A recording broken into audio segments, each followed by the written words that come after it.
Simula sa Enero 2025, manghuhuli na ang Immigration Bureau ng mga foreign nationals na hindi nag-downgrade ng kanilang 9G visa at hindi umalis ng Pilipinas.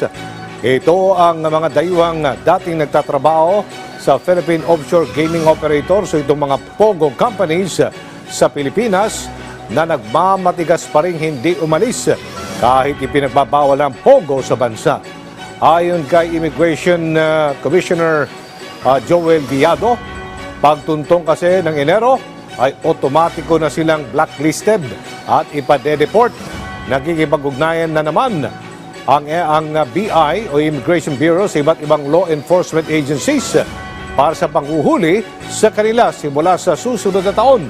Sa bilang ng Immigration Bureau, hindi na bababa sa 1,000 na mga dayuhan ang hindi pa nakakapag-downgrade ng kanilang visa.